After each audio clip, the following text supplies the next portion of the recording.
We the പീപ്പിളിലേക്ക് സ്വാഗതം.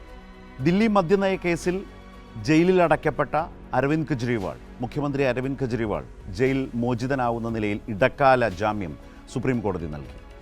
ഈ തെരഞ്ഞെടുപ്പ് കാലത്ത് കെജ്രിവാൾ ജയിലിൽ കിടക്കട്ടെ എന്ന് തീരുമാനിച്ചവർക്കും അതിനായി ED എന്ന ഏജൻസിയെ അങ്ങോട്ടേക്ക് അയക്കുകയും ചെയ്തവർക്കെല്ലാം വന്ന വലിയ തിരിച്ചടിയായി ഇത് മാറുകയാണ്. വലിയ തോതിൽ അത് ചർച്ചയായി മാറുന്നുണ്ട്. ഈ തെരഞ്ഞെടുപ്പിനെ തന്നെ ഇനി വരുന്ന ഘട്ടങ്ങളിൽ ഏറ്റവും പ്രധാനപ്പെട്ട ഒരു തെരഞ്ഞെടുപ്പ് വിഷയമായി തന്നെ കൂടുതലായി മാറുന്നതിന് പോലും വഴിവെക്കുന്ന അത്രമേൽ സ്വാധീനിക്കാവുന്നൊരു ഘടകവും വിഷയവുമായി മാറുന്നു. ഇന്ന് നമ്മുടെ മുമ്പിലേക്ക് വന്ന വാർത്തകളിലെ ഏറ്റവും ശക്തമായ ഏറ്റവും പ്രധാനപ്പെട്ട വാർത്ത ഇതാണ്. ഇത് തന്നെയാണ് വി ദ പീപ്പിൾ ചർച്ച ചെയ്യുന്നത്. എനിക്കൊപ്പം ഷമി പ്രഭാകറുണ്ട്, മനു ഉണ്ട്, അതുപോലെ തന്നെ കാവ്യയുണ്ട്. ഇതിപ്പോൾ ഈ കേസുമായി ബന്ധപ്പെട്ട് നോക്കിയാൽ ഏറ്റവും പ്രധാനപ്പെട്ട കാര്യം അരവിന്ദ് കെജ്രിവാൾ ആരാണ്? അരവിന്ദ് കെജ്രിവാൾ രാജ്യതലസ്ഥാനത്തിൻ്റെ മുഖ്യമന്ത്രിയാണ്. 2 സംസ്ഥാനങ്ങൾ ഭരിക്കുന്ന പാർട്ടിയുടെ ഏറ്റവും പ്രധാനപ്പെട്ട നേതാവാണ്. BJP ഇതര പ്രതിപക്ഷ മുന്നണിയുടെ വളരെ പ്രധാനപ്പെട്ട നേതാക്കളിൽ ഒരാളാണ്. അങ്ങനെ ഒരാൾ ഈ തെരഞ്ഞെടുപ്പ് കാലത്ത് വേണ്ട, ജയിലിൽ കിടക്കട്ടെ എന്ന് തീരുമാനിക്കുന്ന വിധം ഒരു രാഷ്ട്രീയ തീരുമാനം മോദി സർക്കാർ നടപ്പാക്കുന്നു. BJP രാഷ്ട്രീയമായി തീരുമാനിക്കുന്നു. അതിൻ്റെ അടിസ്ഥാനത്തിൽ ED എന്ന ഏജൻസിയെ അതിനായി ചുമതലപ്പെടുത്തുന്നു. CBI അല്ല എന്നുള്ളത് പ്രത്യേകം ഓർക്കണം. നിയമപരമായ സാഹചര്യം പരിശോധിക്കുമ്പോൾ അത് പ്രത്യേകം വരേണ്ടത്. എന്തുകൊണ്ട് CBI അറസ്റ്റ് ചെയ്തില്ല, എന്തുകൊണ്ട് ED എന്നൊരു ചോദ്യം ഇതിനകത്തുണ്ട്.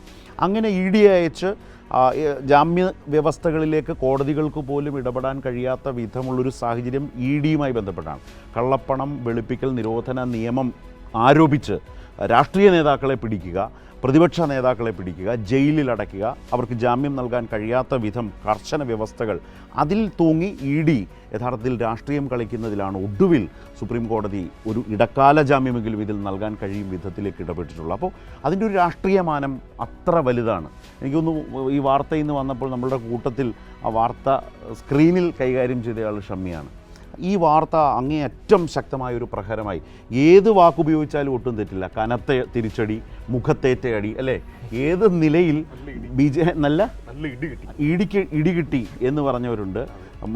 ബൃന്ദാകാരാട്ട് പറഞ്ഞത് മുഖത്തേറ്റ അടി, അതായത് BJPക്ക് മോദി സർക്കാരിന് മുഖത്തേറ്റ അടിയാണ് എന്ന് പറഞ്ഞു. അപ്പോൾ ഏത് നിലയിൽ വിശദീകരിച്ചാലും വർണ്ണിച്ചാലും ഒട്ടും കുറഞ്ഞു പോവില്ല, അല്ലേ?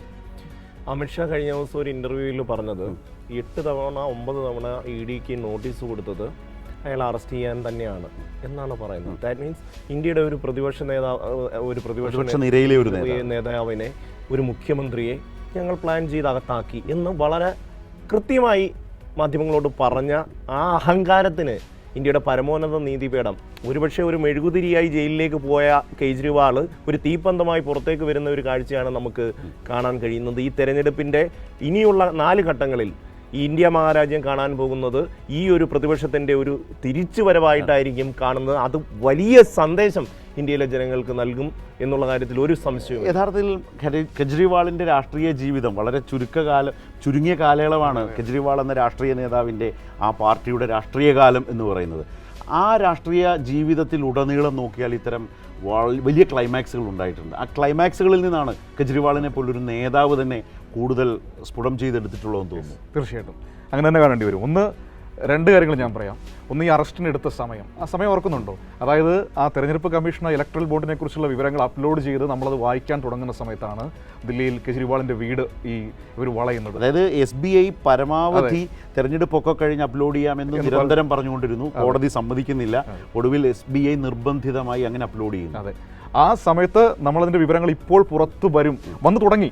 അപ്പോൾ അത് പ്രധാനപ്പെട്ട വാർത്ത വരുന്നു, ദില്ലിയിൽ മുഖ്യമന്ത്രി അരവിന്ദ് കെജ്രിവാളിനെ അറസ്റ്റ് ചെയ്തു. അത് കാര്യം പ്രധാനപ്പെട്ട വാർത്തയെ ഈ അറസ്റ്റ് കൊണ്ട് ട്വിസ്റ്റ് ചെയ്യും. പക്ഷേ ആ ട്വിസ്റ്റിൽ നിന്ന് ഇപ്പോൾ ഷമി പറഞ്ഞതുപോലെയാണ്, ഒരു മെഴുകുതിരിയായി അകത്തേക്ക് പോയ കെജ്രിവാൾ തിരിച്ചു വരുന്നത് ഒരു തീജ്വാലയായിട്ട് തന്നെയാണ്. അവിടെ ശരത്ത് പറഞ്ഞ വളരെ പ്രധാനപ്പെട്ട കാര്യമുണ്ട്. എന്തുകൊണ്ട് CBIനെ കൊണ്ട് അറസ്റ്റ് അല്ലെങ്കിൽ CBIനെ കൊണ്ട് നടപടികൾ എടുപ്പിച്ചില്ല? അത് വളരെ കൃത്യമാണ്. കാരണം വെച്ചാൽ ഈ PMLA ആക്ടുമായി ബന്ധപ്പെട്ട് EDക്ക് സർവ്വ അധികാരങ്ങളും കൊടുത്തിരിക്കുകയല്ലേ.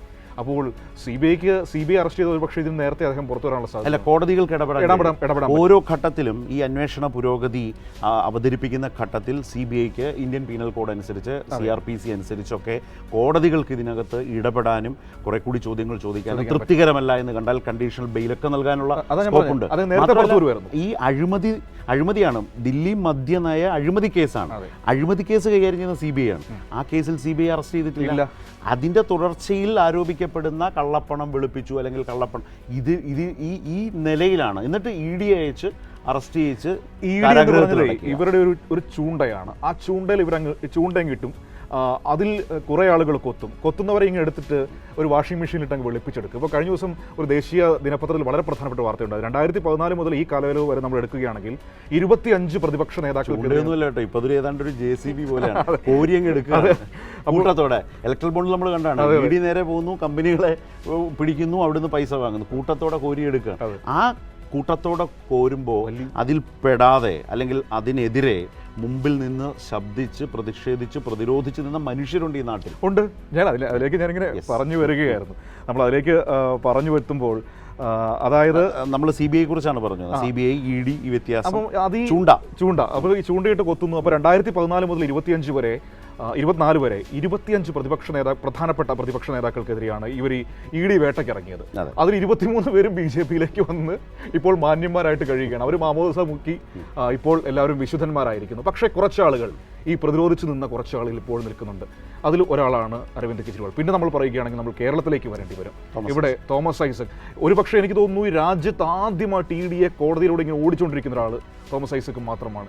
എന്തുകൊണ്ട് ഞങ്ങൾ ചോദ്യം ചെയ്യാൻ വിളിക്കുന്നു എന്ന് പോലും പറയുന്നത് ഒരു EDക്ക് കഴിഞ്ഞിട്ടില്ലാത്തൊരു സാഹചര്യം നമ്മുടെ മുൻപിലുണ്ട്. ഇനി ഈ വിഷയം അതായത് അരവിന്ദ് കെജ്രിവാളിനെയും തൊടാൻ കഴിഞ്ഞ EDക്ക് പക്ഷേ തോമസ് ഐസക്കിനെ തൊടാൻ കഴിഞ്ഞില്ല, കേരളത്തെ തൊടാൻ കഴിഞ്ഞില്ല, പിണറായി സർക്കാരിനെ തൊടാൻ കഴിഞ്ഞില്ല എന്നുള്ളതാണ്. ഒരു 8 വർഷക്കാലത്തിനിടയിൽ പല വിധത്തിൽ ഇങ്ങനെ കറങ്ങിട്ട് പിടിച്ചില്ലേ. പക്ഷേ തോമസ് ഐസക്ക് നിരന്തരം ഹൈക്കോടതിയിൽ പോയി എന്തിനീ സമൻസ് അയക്കുന്നു, അത് ചട്ടവിരുദ്ധമാണ്, അത് നിയമവിരുദ്ധമാണ്, ഇന്ന കാരണങ്ങളാൽ എന്ന് പറയുന്നതും EDക്ക് മറുപടി പറയാൻ പറ്റുന്നില്ല. നിരന്തരം സമൻസുകൾ റദ്ദാക്കപ്പെടുന്ന ഒരു സാഹചര്യം യഥാർത്ഥത്തിൽ രാജ്യത്ത് അങ്ങനെ ED തോറ്റുപോയ മറ്റൊരു സാഹചര്യമല്ല. ഇവിടെ ഇപ്പോൾ 50 ദിവസം കെജ്രിവാളിനെ ജയിലിൽ കിടത്തി എന്ന് ആശ്വസിക്കാം, അല്ലെങ്കിൽ ആ വിധത്തിൽ പറയാം ഞങ്ങളുടെ പരമാവധി നോക്കി ബോസ് അല്ലെ സാബ് എന്ന് പറയാം. പക്ഷേ തോമസ് ഐസക്കിൻ്റെ കാര്യത്തിൽ അതും നടന്നില്ല.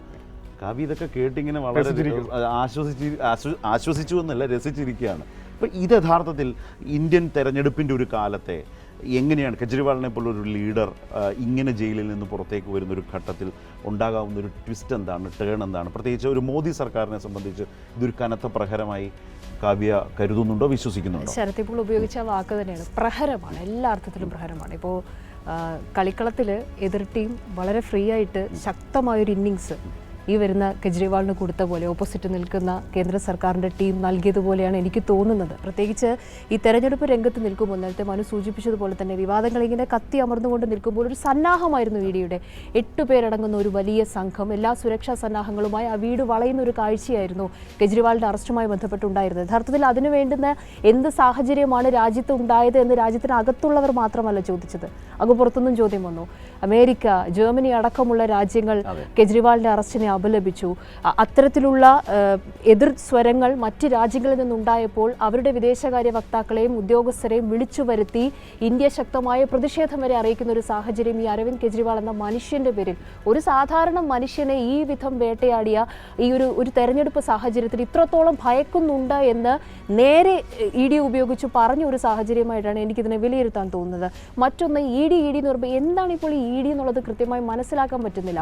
കോടതിയിൽ ഇപ്പോൾ ED പറഞ്ഞ വളരെ പ്രധാനപ്പെട്ട ഒരു സ്റ്റേറ്റ്മെന്റ് ഉണ്ട്. ഈ തെരഞ്ഞെടുപ്പ് പ്രചാരണ രംഗത്തേക്ക് അരവിന്ദ് കെജ്രിവാൾ എത്തുകയാണെങ്കിൽ, ഇപ്പോൾ ഇടക്കാല ജാമ്യം ലഭിച്ച് എത്തുകയാണെങ്കിൽ പ്രചാരണ രംഗത്ത് പറയുന്ന കാര്യങ്ങൾ കൃത്യമായി മോണിറ്റർ ചെയ്യണം. എന്തൊക്കെ പറയാൻ പാടില്ല എന്നതിൽ കൃത്യമായ ഒരു തരംതിരിവ് വേണം, ഒരു കാറ്റഗറൈസേഷൻ വേണം എന്നത് EDക്കാണോ ഏറ്റവും പ്രധാനപ്പെട്ട ആവശ്യം? അപ്പോൾ ED എന്താണ് ഇവിടെ അന്വേഷണ ഏജൻസി ആയിട്ട് ടൂൾ അല്ല, അതിനപ്പുറത്തേക്ക് EDക്ക് എന്തോ ഒരു വ്യക്തിപരമായ ഒരു വിരോധം തീർക്കൽ പോലെ. ED ഇപ്പോൾ സ്വതവേ ഒരു വ്യക്തിവിരോധം ഓരോ വ്യക്തികളോടും ഉള്ള നിലയ്ക്കുള്ള ഒരു ഏജൻസിയെ, കൃത്യമായ ഏജൻസി അല്ല, ഇപ്പോൾ വ്യക്തിവിരോധം സൂക്ഷിക്കുന്ന ഒരു രീതിക്കാണ്. EDക്ക് വിരോധമുണ്ട്, അങ്ങനെയാണ്. അതായത് തെരഞ്ഞെടുപ്പ് രംഗത്ത് ഷമി ഈ വിധി തന്നെ ഇന്ത്യൻ ജനാധിപത്യത്തിൽ കോടതി വ്യവസ്ഥകളിൽ ഇങ്ങനെ ഏതെങ്കിലും കാലത്ത് തെരഞ്ഞെടുപ്പിൽ വന്നു പ്രവർത്തിക്കാൻ അനുമതി നൽകുകയും ആ അനുമതി നൽകുന്ന ഒരു ജനാധിപത്യത്തിൻ്റെ ഒരു ഉന്നതമായ കാഴ്ചപ്പാടിനെ ഉൾക്കൊണ്ടുകൊണ്ടുള്ള ഒരു വിധി കൂടിയാണ്. കാരണം ഒരുപാട് പ്രശ്നങ്ങളുണ്ട്, വലിയ അമിതാധികാരമുള്ള ഒരു ഏജൻസി ആ നിലയിൽ നിൽക്കുമ്പോൾ അതിനപ്പുറത്തേക്ക് കോടതിക്ക് പോകാൻ ഒരുപാട് പ്രതിസന്ധികളുള്ളപ്പോൾ അതിനെയും അതിജീവിച്ചുകൊണ്ട് തൽക്കാലം ഞങ്ങൾ ഇടപെടുന്നു എന്ന് സുപ്രീം കോടതി പറഞ്ഞുകൊണ്ട് ഷമി ഇടപെട്ടിട്ട് നിങ്ങൾ തെരഞ്ഞെടുപ്പിലേക്ക് പൊക്കോളൂ. അവിടെ സ്വതന്ത്രമായി തന്നെ പക്ഷേ അരവിന്ദ് കെജ്രിവാളിന് ഇനിയുള്ള നാളുകളിൽ അദ്ദേഹത്തിൻ്റെ രാഷ്ട്രീയം, അതുപോലെ തന്നെ മുന്നണിയുടെ രാഷ്ട്രീയം, രാജ്യത്ത് ഒരു ഭരണം മാറേണ്ടതിൻ്റെ അനിവാര്യത വളരെ ശക്തമായി അവതരിപ്പിക്കാൻ കഴിയുന്നൊരു നേതാവായി കൂടെ കെജ്രിവാൾ മാറിയിട്ടില്ല.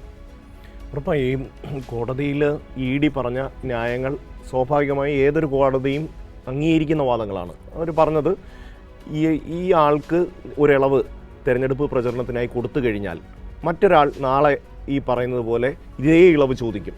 അതായത് എനിക്ക് ഇന്ന കാരണങ്ങളാൽ എനിക്ക് വരികയാണ് അതൊരു, പക്ഷേ വളരെ കൃത്യമായി കോടതി അതായത് ഈ ഒരു മാസക്കാല ഇളവിൽ ഈ ഏതാണ്ട് 4-5 പ്രാവശ്യം സോളിസിറ്റർ ജനറൽ സത്യവാങ്മൂലം കോടതിക്ക് കൊടുക്കുകയാണ്. ഏറ്റവും സ്ട്രോങ് ആയ പിന്നെ അതായത് നമ്മൾ സാധാരണഗതിയിൽ വായിച്ചാൽ നമുക്ക് തള്ളിക്കളയാൻ പറ്റാത്ത കാര്യങ്ങളാണ് കോടതി. പക്ഷേ കോടതി അവിടെ എടുത്തൊരു സമീപനമുണ്ട്. ഈ രാജ്യത്തെ ഏറ്റവും വലിയ ജനാധിപത്യ സംവിധാനത്തിൽ പങ്കെടുക്കാൻ ഒരു രാഷ്ട്രീയ നേതാവിനും ഓരോ മനുഷ്യനും അവകാശമുണ്ട്. ആ അവകാശം ഇവിടെ 2 വർഷമായി 2022 മുതൽ 2024 വരെ സമയമുണ്ടായിട്ട് അറസ്റ്റ് ചെയ്യാതെ ഈ തെരഞ്ഞെടുപ്പിൻ്റെ പ്രഖ്യാപനം വന്ന് കഴിയുമ്പോൾ ഒരു നേതാവിനെ, ഇന്ത്യയുടെ ഒരു മുഖ്യമന്ത്രിയെ അറസ്റ്റ് ചെയ്ത് ജയിലിലിട്ടത് കാണിച്ചത് ശരിയല്ല എന്ന് അസന്ദിഗ്ധമായി കോടതി ഉയർത്തിപ്പിടിക്കുകയാണ്. ജനാധിപത്യത്തിൽ പങ്കെടുക്കാനുള്ള അവകാശം കോടതി അനുവദിച്ചു കൊടുക്കുകയാണ്.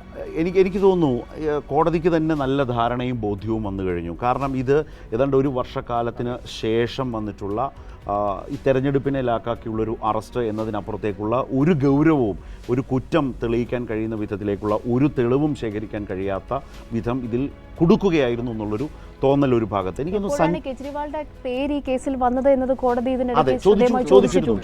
എനിക്കൊന്ന് സഞ്ജയ് സിംഗിന്റെ ജാമ്യ ഹർജി വന്ന ഘട്ടം മുതലാണ് കോടതിക്ക് ഈ കേസുമായി ബന്ധപ്പെട്ട് കുറെ കൂടി അതിൽ ഓർമ്മയില്ലേ, സഞ്ജയ് ഖന്ന തന്നെ ചോദിച്ചു, നിങ്ങൾ ജാമ്യം നൽകുന്നതിനെ അനുകൂലിച്ചില്ലെങ്കിൽ ഈ കേസിൽ ഒരു തെളിവുമില്ല എന്ന് എഴുതി വെക്കേണ്ടി വരും. അങ്ങനെ എഴുതി വെച്ചാൽ ഈ കേസ് വിചാരണാഘട്ടത്തിൽ നിങ്ങൾക്ക് വലിയ ദോഷം ചെയ്യുന്ന അന്വേഷണ ഏജൻസിയോട് കോടതി പറഞ്ഞത്. അവിടെയാണ് അവർ വഴങ്ങിയത്. അപ്പോൾ ആ ഘട്ടം മുതൽ, അതും AAPയുടെ നേതാവാണ്, MP ആണ്, 6 മാസക്കാലമാണ് സഞ്ജയ് സിംഗ് കിടന്നത് ഇതേ കേസിൽ. അപ്പോൾ ഈ അവിടെ മുതൽ ഇങ്ങോട്ട് ഈ കേസുമായി ബന്ധപ്പെട്ട് EDയെ പൂർണ്ണാർത്ഥത്തിൽ ഏതാണ്ട് സുപ്രീം കോടതി സംശയത്തിൽ തന്നെയാണ് കാണുന്നത്. അവിശ്വാസത്തിലെടുക്കുന്നത്, കോടതി വിശ്വാസത്തിലെടുക്കുന്നില്ലെന്നാണ് ഏറ്റവും പ്രധാനപ്പെട്ട കാര്യം. അതായത് സഞ്ജയ് സിംഗിന്റെ വിഷയത്തിലുണ്ടായത് തെളിവ് എവിടെ, ഈ പറഞ്ഞിട്ട് ചോദിച്ചു എന്ത് തെളിവാണ് നിങ്ങൾ ഹാജരാക്കിയിരിക്കുന്നത് എന്ന് കോടതി ചോദിക്കുന്നു. മറ്റൊന്ന് കാവ്യ പറഞ്ഞതുപോലെ ഈ എവിടെ മുതലാണ് അരവിന്ദ് കെജ്രിവാളിന്റെ പേര് വരുന്നത്? കോടതി കഴിഞ്ഞ ദിവസം ഇത് പരിഗണിച്ചപ്പോൾ ചോദിച്ചൊരു പ്രധാനപ്പെട്ട വിഷയമുണ്ട്. ഈ 2 വർഷം നിങ്ങൾ എന്തെടുക്കുകയായിരുന്നു? ഈ 2 വർഷം കഴിഞ്ഞിട്ട് ഈ തെരഞ്ഞെടുപ്പിന്റെ സമയത്ത് ഇത് കൊണ്ടുവരുമ്പോൾ അതിനെ ഞങ്ങൾ എങ്ങനെ കാണണമെന്ന് കോടതി വളരെ വ്യക്തമായി ഇതേ അന്വേഷണ ഏജൻസിയോട് ചോദിച്ചതാണ്. നമുക്കറിയാം ഇതിലൊരു വ്യവസായിയുടെ മൊഴിയിൽ നിന്നാണല്ലോ, മാപ്പുസാക്ഷിയായ വ്യവസായിയുടെ മൊഴിയിൽ നിന്നാണ് അരവിന്ദ് കെജ്രിവാൾ ഇതിനകത്ത് അറസ്റ്റിലാകുന്ന സാഹചര്യം ഉണ്ടാകുന്നത്. ആ വ്യവസായി എങ്ങനെ മാപ്പുസാക്ഷിയാണെന്ന് നമുക്കറിയാമല്ലോ. ആദ്യം പ്രതിയായി വന്നു, പിന്നീട് അന്വേഷിച്ച ഇലക്ട്രൽ ബോണ്ടിന്റെ വിവരങ്ങൾ പുറത്തു വന്നപ്പോഴാണല്ലോ അദ്ദേഹത്തിന്റെ കമ്പനി പൈസ കൊടുത്തിട്ടുണ്ടെന്ന് നമ്മൾ മനസ്സിലാക്കുന്നത്. അപ്പോൾ മാപ്പുസാക്ഷിയാകുന്നു. മാപ്പുസാക്ഷി ആയതിനു ശേഷം പേര് പറയും, പ്രതി, ഇലക്ട്രൽ ബോണ്ട്, മാപ്പുസാക്ഷി. ഇയാളടുത്ത് ആദ്യം ഈ പറയുന്നത് പോലെ ഇവർ ആവശ്യപ്പെടുന്നു കെജ്രിവാളിനെതിരായി മൊഴി കൊടുക്കാൻ. അയാൾ വഴങ്ങുന്നില്ല. അപ്പോൾ വീണ്ടും ചോദ്യം ചെയ്യലിന് ശേഷം വിട്ടയക്കുന്നു. ഇയാൾ അറസ്റ്റ് ചെയ്ത് 30 ദിവസം അകത്തിട്ടിട്ട് പിന്നീടാണ് ഇയാൾ കെജ്രിവാളിനെതിരായിട്ട് പല കേസുകളിലും പിന്നീട് വന്നിട്ടുണ്ട്. അത്തരത്തിലേക്ക് ഏജൻസികൾ കൊണ്ടുപോവുക, അവർക്ക് അനുകൂലമായിട്ടുള്ള മൊഴികൾ കിട്ടാൻ വേണ്ടി പരമാവധി പരിശ്രമിക്കുക. ഇതിലെല്ലാം ഇത് സംഭവിക്കുന്നുണ്ട്. പക്ഷേ കോടതികൾ അതിനെയെല്ലാം വളരെ കൃത്യമായി തന്നെ, അല്ലെങ്കിൽ ഓരോ ഘട്ടത്തിലും ചോദ്യം ചെയ്ത് മുന്നോട്ട് പോകുന്ന സംഭവിച്ചു. ഇതിൽ തന്നെ അതിന് ഒരു ഘടകം, ഈ കള്ളപ്പണം വെളുപ്പിക്കൽ നിരോധന നിയമത്തിൻ്റെ ഒരു പ്രശ്നം അതാണ്. അതായത് ഇതിൽ പ്രതിക്ക് ജാമ്യം കിട്ടണമെങ്കിൽ വലിയ അധികാരം ആണ് ഈ അന്വേഷണ ഏജൻസിക്കുള്ളത്. കോടതിക്ക് സ്വാഭാവികമായി സാധാരണഗതിയിൽ മുമ്പ് പറഞ്ഞൊരു CBI കേസാണെങ്കിൽ ഇടപെടാൻ കഴിയുന്ന പോലെ കഴിയില്ല.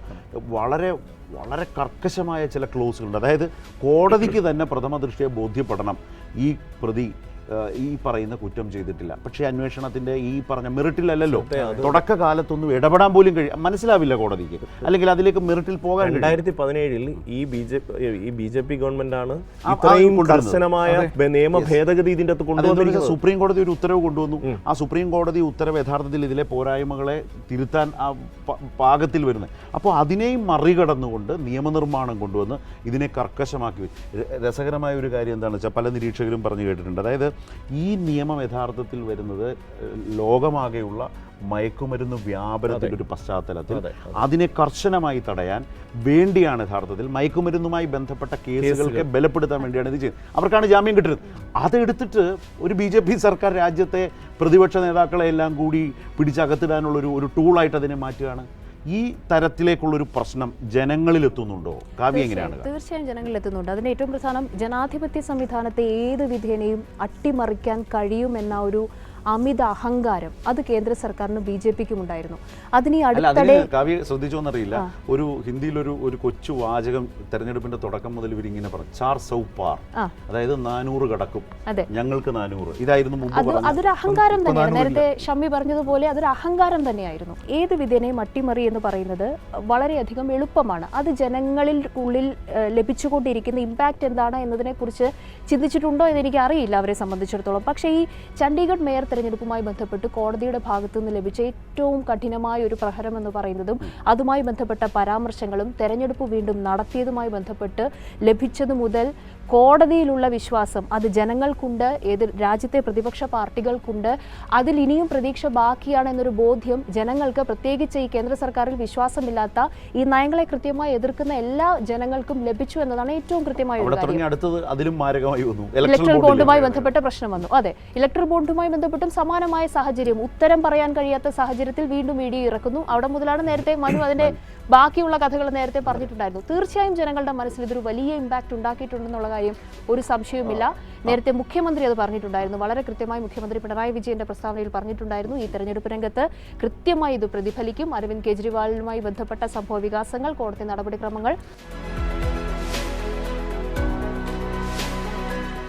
ഇതിനിടയിൽ തന്നെയാണ് ഈ കേന്ദ്ര സർക്കാർ വെച്ചിട്ടുള്ള ഗവർണർമാർക്കെതിരെ പഞ്ചാബിന്റെ കേസിൽ വന്നിട്ടുള്ള സുപ്രീം കോടതി വിധിയുണ്ട്. കേരളം പുറകെ ചെന്നപ്പോൾ കേരളത്തിന്റെ രാജ്ഭവനിലിരിക്കുന്ന ഗവർണറും പഞ്ചാബിന്റെ കാര്യത്തിൽ പറഞ്ഞ വിധി വായിക്കണം എന്ന് പറയുന്ന തരത്തിൽ ഗവർണർമാർക്കെതിരെ സംസ്ഥാനം പോയത്. കേരളം കൊടുത്ത ധനകാര്യ പ്രതിസന്ധിയിൽ, കേന്ദ്രം സൃഷ്ടിക്കുന്ന ധനകാര്യ പ്രതിസന്ധിക്കെതിരായി കൊടുത്ത കേസിലെ കേന്ദ്രത്തിന് നേരിടേണ്ടി വന്ന തിരിച്ചടി, ആ കേസ് ഇപ്പോൾ ഭരണഘടനാ ബെഞ്ച് പരിശോധിക്കാൻ പോകുന്നു. കേരളത്തിന് പുറകെ മറ്റു സംസ്ഥാനങ്ങൾ സമാനമായ ഹർജിയുമായി, തമിഴ്നാട്, കർണാടക. അപ്പോൾ ഇതെല്ലാം കേന്ദ്ര സർക്കാരിനെതിരായിട്ട് സംസ്ഥാനങ്ങൾ, BJP ഇതര സംസ്ഥാനങ്ങൾ അനുഭവിക്കുന്ന പ്രശ്നങ്ങൾ അവതരിപ്പിക്കുമ്പോൾ കോടതി കേൾക്കുകയും ഇവർക്കുണ്ടാകുന്ന വലിയ തിരിച്ചടിയുടെയും നിരവധിയായ ഉദാഹരണങ്ങളാണ് നമ്മുടെ മുമ്പിൽ. പക്ഷേ എനിക്ക് ആ തിരിച്ചടിയെക്കുറിച്ച് പറയുന്നതിന് മുൻപ് വളരെ പ്രധാനപ്പെട്ട മറ്റൊരു കാര്യം ഈ വിഷയത്തിൽ പറയേണ്ടതുണ്ടെന്ന് തോന്നുന്നു. അത് പറയാതെ പോകാതിരിക്കാൻ കഴിയില്ല. ഇന്ന് അരവിന്ദ് കെജ്രിവാൾ പുറത്തേക്ക് വരുമ്പോൾ കോൺഗ്രസിൻ്റെ മുൻപിലേക്ക് കൂടി അതൊരു വളരെ പ്രധാനപ്പെട്ട ഇഷ്യൂ ആയിട്ട് നമ്മൾ റേസ് ചെയ്യണം. കാരണം അദ്ദേഹം അറസ്റ്റിലാകാൻ പ്രധാനപ്പെട്ട കാരണങ്ങൾ തുടങ്ങി വെച്ചത് കോൺഗ്രസ്സാണ്. വ്യാപകമായി പരാതി കൊടുക്കുന്നു, അല്ലെങ്കിൽ സമരം ചെയ്യുന്നു, ഇദ്ദേഹത്തിനെ അറസ്റ്റ് ചെയ്യണമെന്ന് പറഞ്ഞുകൊണ്ട്. എന്നിട്ട് ഇന്ന് കോൺഗ്രസ് അധ്യക്ഷൻ സ്വാഗതം ചെയ്തിരിക്കുകയാണ്. നമ്മൾ മനസ്സിലാക്കേണ്ട ഒരു കാര്യം, ഈ പ്രതിപക്ഷ നേതൃനിരയിലെ, നമ്മൾ എത്രയൊക്കെ പറഞ്ഞാലും പ്രതിപക്ഷ നേതൃത്വത്തിലെ പ്രധാനപ്പെട്ട പാർട്ടി തന്നെയാണ് കോൺഗ്രസ്, അതൊരു സംശയമില്ല. പക്ഷേ ആ പാർട്ടി അവർ നിൽക്കേണ്ട സ്റ്റാൻഡിൽ നിന്നുകൊണ്ടൊരു പക്വതയാർന്ന രാഷ്ട്രീയം പറയുന്നുണ്ടോ ഈ രാജ്യത്തോട് എന്നത് ഈ വിഷയത്തിലും ചർച്ച ചെയ്യേണ്ടത് തന്നെയാണ്. ഞാനത് പറഞ്ഞു വെക്കുന്നത്, നമ്മൾ കേരളത്തെക്കുറിച്ചും സംസാരിച്ചിരുന്നല്ലോ. ഇതേ രാഹുൽ ഗാന്ധിയും ടീമും തന്നെയാണ് ഇവിടെ വന്ന് ചോദിച്ചത്, എന്തുകൊണ്ട് ഈ കേന്ദ്ര ഏജൻസികൾ നമ്മുടെ മുഖ്യമന്ത്രിയെ അറസ്റ്റ് ചെയ്യുന്നില്ല എന്ന ചോദ്യം. അവർ രാജ്യത്തിൻ്റെ ദില്ലിയിലും കേരളത്തിലും ഒഴിച്ച് മറ്റിടങ്ങളിൽ പോയി പ്രസംഗിക്കുന്നത് എന്താണ്? പ്രതിപക്ഷ നേതൃനിരയെ കേന്ദ്ര ഏജൻസികൾ വേട്ടയാടുന്നുവെന്ന്. അവരുടെ ആ ആക്ഷേപത്തെ അവർ തന്നെ റദ്ദ് ചെയ്യുന്നതാണ് നമ്മൾ കേരളത്തിലും ദില്ലിയിലും. അതിനെ ആകെ ചുരുക്കിയ വളരെ സിമ്പിളായി നമുക്ക് എടുക്കാം. അതായത് അവർ നിന്നു പിഴയ്ക്കാൻ വേണ്ടി യഥാർത്ഥത്തിൽ അവർക്ക് താല്പര്യമുള്ള ഇടങ്ങളിൽ അതിൽ വെള്ളം ചേർക്കുകയാണ്. ആ വിശാലമായ BJP ഇതര പ്രതിപക്ഷത്തിൻ്റെ പൊതു കാഴ്ചപ്പാടിനെ വളരെ പച്ചയായി കേരളത്തിൽ വെള്ളം ചേർത്ത് കൊണ്ടുപോകുന്നത് മനു പോൾ പറഞ്ഞതുപോലെ സംഭവിച്ചു, ദില്ലിയിൽ സംഭവിച്ചു. അതേ ദില്ലിയിൽ തന്നെ ആം ആദ്മി പാർട്ടി ഇവരെയും കൂടെ കൂട്ടിയാണ് തെരഞ്ഞെടുപ്പിൽ മത്സരിക്കുന്നത്. ജനാധിപത്യപരമായി തിരഞ്ഞെടുക്കപ്പെടുന്ന സ്ഥലങ്ങളിൽ MLA-മാരെ ഇളക്കിയെടുത്തുകൊണ്ട് അവിടുത്തെ സംവിധാനത്തെ മാറ്റി BJPയുടെ സർക്കാരുകൾ കൊണ്ടുവരുന്നു. ഇപ്പോൾ ദില്ലി മുനിസിപ്പൽ കോർപ്പറേഷൻ തിരഞ്ഞെടുപ്പ് നടന്നതിന് ശേഷം അവിടെ മേയറെ തിരഞ്ഞെടുക്കാൻ അനുവദിക്കാതെ അവർ ചണ്ഡീഗഡില്ല, നേരത്തെ ഈ പറഞ്ഞതുപോലെ അതിനുശേഷം ഓരോ കാര്യങ്ങളിലും ഇവരെടുക്കുന്ന ജനാധിപത്യ വിരുദ്ധ സമീപനം, തെരഞ്ഞെടുപ്പ് കമ്മീഷനെ നോക്കുകുത്തിയാക്കിക്കൊണ്ട് ഈ തെരഞ്ഞെടുപ്പിൽ ജനാധിപത്യത്തിൽ വിശ്വാസമില്ലാത്തൊരു ഫാസിസ്റ്റ് സംവിധാനമാണ് ഈ രാജ്യത്തെ ഭരണത്തെ നിയന്ത്രിക്കുന്നത്. പറഞ്ഞതിൽ ഒന്നുകൂടി ഇന്നത്തെ ദിവസം അങ്ങനെ കൂടി വാർത്തയിൽ സജീവമായി വന്നിട്ടുണ്ട്. അതായത് ഇന്ത്യ മുന്നണി നേതാക്കൾ തെരഞ്ഞെടുപ്പ് കമ്മീഷനെ കണ്ട് പ്രധാനമന്ത്രിയുടെ നിരന്തരമായിട്ടുള്ള ഈ മുസ്ലിം വിരോധം, മതവിദ്വേഷ പ്രചാരണം, എതിരായിട്ടുള്ള അവരുടെ ശക്തമായ കൺസേൺ, ആശങ്ക, വിമർശനം അതറിയിക്കുക. ഇലക്ഷൻ കമ്മീഷനോടും ആ വിമർശനമുണ്ട്, ഫലപ്രദമായി ഇടപെടുന്നില്ല എന്നുള്ള വിമർശനമുണ്ട്. അതായത് അവർക്ക് ഇഷ്ടമില്ലാത്ത മതം പാടില്ല, അവർക്ക് ഇഷ്ടമില്ലാത്ത ഭക്ഷണം കഴിക്കാൻ പാടില്ല, അവർക്ക് ഇഷ്ടമില്ലാത്ത ഭാഷ സംസാരിക്കാൻ പാടില്ല.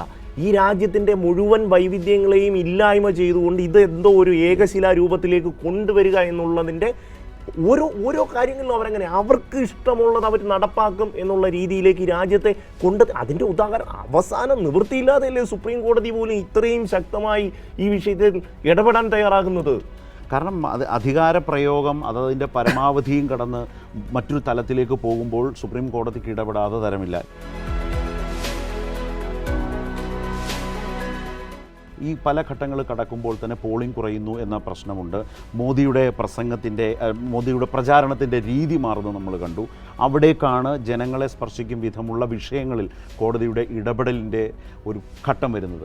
ഇനി വരാൻ പോകുന്ന ഫേസിനെ കാവ്യ കാണുന്നത് എങ്ങനെയാണ്? ഇനി 4, 5, 6, 7 4 സുപ്രധാന ഘട്ടങ്ങളാണ് ഇനി വരാൻ പോകുന്നത്. ഇത് വരാൻ പോകുന്ന ഫേസ് തീർച്ചയായിട്ടും ഇപ്പോൾ BJP ക്യാമ്പുകൾക്ക് ആശങ്ക മാത്രമേ ഉണ്ടായിരുന്നുള്ളൂ. ഈ പോളിംഗ് ശതമാനം കുറയുന്നതുമായി ബന്ധപ്പെട്ടും ജനങ്ങൾ എങ്ങനെയാണ് ഈ BJPയുടെ അല്ലെങ്കിൽ കേന്ദ്ര സർക്കാരിൻ്റെ ഭരണത്തോട് പ്രതികരിക്കുന്നത് ബന്ധപ്പെട്ടും ഒരാശങ്കയും വേണ്ട. ജനങ്ങൾക്ക് പൂർണ്ണമായും എതിർപ്പ് അല്ലെങ്കിൽ ആ ഒരു പ്രതിഷേധം ഉണ്ട് എന്നതിൻ്റെ ഏറ്റവും ശക്തമായ സൂചനയാണ്. ഒരു കാര്യം കൂടി എനിക്ക് പറയാനുള്ളത്, ഈ അരവിന്ദ് കെജ്രിവാളിൻ്റെ അറസ്റ്റുമായി ബന്ധപ്പെട്ട് അറസ്റ്റ് ചെയ്തു, പക്ഷേ അതിനുശേഷമുണ്ടായ നടപടിക്രമങ്ങളെക്കുറിച്ച് ശ്രദ്ധിച്ചിട്ടുണ്ടോ? ഈ ആം ആദ്മി പാർട്ടിയുടെ പ്രവർത്തകരുടെ പ്രതിഷേധത്തോടുള്ള സമീപനം, ഈ പഞ്ചാബ് മുഖ്യമന്ത്രി ഭഗവന്ത് മാൻ അടക്കമുള്ളവരെ എത്ര ക്രൂരമായിട്ടും, ഒരു സംസ്ഥാനത്തിൻ്റെ മുഖ്യമന്ത്രിയാണ്, ഈ പ്രതിഷേധത്തിന് പങ്കെടുക്കാനായി ദില്ലിയിലെത്തിയപ്പോൾ മുതലുണ്ടായിരുന്ന ഒരു സമീപനം അടിച്ചമർത്തിയത്, നിരവധി ലാത്തിചാർജ് അടക്കമുള്ള പ്രതിഷേധങ്ങൾ രേഖപ്പെടുത്തിയത്. പിന്നെ വളരെ കൃത്യമായി ആം ആദ്മി പാർട്ടിയെ സംബന്ധിച്ചിടത്തോളം ഈ അരവിന്ദ് കെജ്രിവാളിൻ്റെ അറസ്റ്റ് അത് ജനങ്ങളിലേക്ക്, ദില്ലിയിലെ ജനങ്ങൾക്ക് വേണ്ടിയാണ് അറസ്റ്റ് വരിക്കുന്നത്, അല്ലെങ്കിൽ അകത്താണെങ്കിലും പുറത്താണെങ്കിലും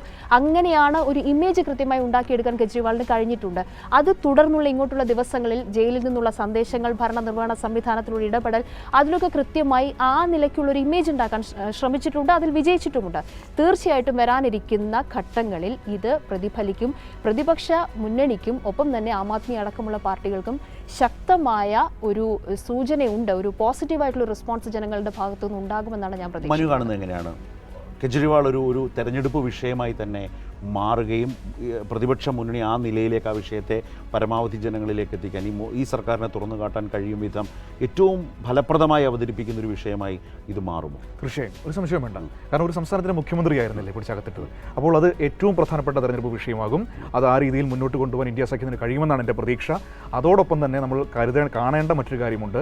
വർഗീയ വിദ്വേഷ പ്രസംഗങ്ങൾ അതിൻ്റെ എല്ലാ പരിധികൾക്കപ്പുറത്തേക്ക് വരും ദിവസങ്ങളിൽ നമുക്ക് കാണാൻ കഴിയും എന്ന് തന്നെയാണ് വസ്തുത. ഇന്നലെ അതിൻ്റെ ഒരു സാമ്പിൾ വെടിക്കെട്ട് ഇന്നലെ വീണ്ടും നടത്തി കഴിഞ്ഞു. അതായത് ഹിന്ദു ജനസംഖ്യ കുറയുകയും മുസ്ലിം ജനസംഖ്യ കൂടുകയും ചെയ്യുന്ന ഒരു രാജ്യത്തിൻ്റെ പ്രധാനമന്ത്രി പൊതുയോഗത്തിൽ നിന്ന് നാട്ടുകാരോട് പറയുകയാണ്. അപ്പോൾ നമ്മൾ വരും ദിവസങ്ങളിൽ ഇത് തന്നെയായിരിക്കാം, ഈ വിദ്വേഷ പ്രസംഗം തന്നെയായിരിക്കാം BJPയുടെ അജണ്ട എന്ന് പറയുന്നത്. അതിലൊറ്റയിലോട്ട് കേന്ദ്രീകരിക്കും. റൈറ്റ്. അത് സംഭവിക്കുമ്പോൾ തന്നെ പ്രതിപക്ഷ നേതൃത്വം ഈ രാഷ്ട്രീയ ഈ പറഞ്ഞ പ്രചാരണ രംഗത്ത് വളരെ ശ്രദ്ധയോടുകൂടി കൊണ്ടുപോകാൻ പ്രധാനമന്ത്രി മോദിയുടെ നേതൃത്വത്തിൽ ഈ വിദ്വേഷത്തെ, മതവർഗീയതയെ ഏറ്റവും വലിയൊരു തെരഞ്ഞെടുപ്പ് വിഷയമാക്കുമ്പോൾ അതിനെയും അപ്പുറത്തേക്ക് തെരഞ്ഞെടുപ്പിനെ നിർണ്ണയിക്കാൻ കഴിയുന്ന അജണ്ടയായി അരവിന്ദ് കെജ്രിവാൾ വിഷയത്തെ മുന്നോട്ട് കൊണ്ടുപോകാൻ നല്ല സാധ്യതയാണ് പ്രതിപക്ഷത്തിന് മുമ്പിൽ കൈവരുന്നത്. ആ നിലയിൽ ഒരു തെരഞ്ഞെടുപ്പിൻ്റെ വിഷയത്തെ നിർണ്ണയിക്കാൻ കഴിയും വിധം ജനങ്ങൾക്ക് മുമ്പിലേക്ക് ഇത് അവതരിപ്പിക്കാൻ കൂടുതൽ ആ മുന്നണിയും അതിൻ്റെ നേതാക്കളും കൂടുതൽ ശ്രദ്ധിച്ചേക്കാൻ ഇടയുണ്ട്. പ്രത്യേകിച്ച് ഒരു പ്രധാനപ്പെട്ട കാര്യം കൃത്യമായി ഈ വി ദ പീപ്പിൾ ഇന്ന് അവസാനിപ്പിക്കുമ്പോൾ പറയാനുള്ളത്, 2019 കണ്ടൊരു മോദി തരംഗം ഇന്ന് രാജ്യത്തെ ഇല്ല എന്നുള്ളത് വളരെ സ്പഷ്ടമായൊരു കാര്യം. അത് BJPയിൽ തന്നെ പ്രകടമാണ്. അതുകൊണ്ടാണ് അവരുടെ പ്രചാരണങ്ങളിൽ വർഗീയതയ്ക്കും അപ്പുറം മുസ്ലിം വിരോധത്തെ പച്ചയായി 19 ഈ നിലയിൽ പറയേണ്ടി വന്നിട്ടില്ല മോദിക്ക്. അപ്പോൾ 24 അങ്ങനെയും പറഞ്ഞ് പൂഴിക്കടകൻ എന്നൊക്കെ പറയുന്ന 18ാമത്തെ അടവും പ്രയോഗിക്കുന്ന നിലയിൽ നിൽക്കുമ്പോൾ രാജ്യം ആകെ അറിയുന്ന പ്രതിപക്ഷ നിരയിലെ ഒരു പ്രധാനപ്പെട്ട നേതാവെന്ന സവിശേഷതയുണ്ട്. ആ നിലയിൽ കെജ്രിവാളിൻ്റെ ഈ വിഷയം, അതിൽ കെജ്രിവാൾ ജയിൽ മോചിതനായി പുറത്തേക്ക് വരുമ്പോൾ കേന്ദ്ര സർക്കാരിന് സംഭവിക്കുന്ന ഈ തിരിച്ചടി വളരെ ശക്തമായി തന്നെ പ്രചരണ രംഗത്തെ ഒരു പ്രധാന വിഷയമായി മാറാൻ പോകുന്നതിൻ്റെ എല്ലാവിധമായ കാഴ്ചകളും ഇന്നത്തെ ഈ ദിവസം തന്നെ രാജ്യത്തിന് മുമ്പാകെ തുറന്നു വെക്കപ്പെട്ടിട്ടുണ്ട്. ഇതാണ് ഈ വിഷയവുമായി ബന്ധപ്പെട്ട് ഇന്ന് നമുക്ക് അവസാനിപ്പിക്കാൻ, ഇന്നത്തെ ഒരു ദിവസം പറഞ്ഞു നിർത്താൻ കഴിയുന്ന. നാളെ മുതൽ ഇത് വീണ്ടും വളരെ സജീവമായി തന്നെ ചർച്ചകളിലേക്ക് വരികയും ചെയ്യാം. വി ദ പീപ്പിൾ അവസാനിക്കുന്നു. നാളെ കാണാം.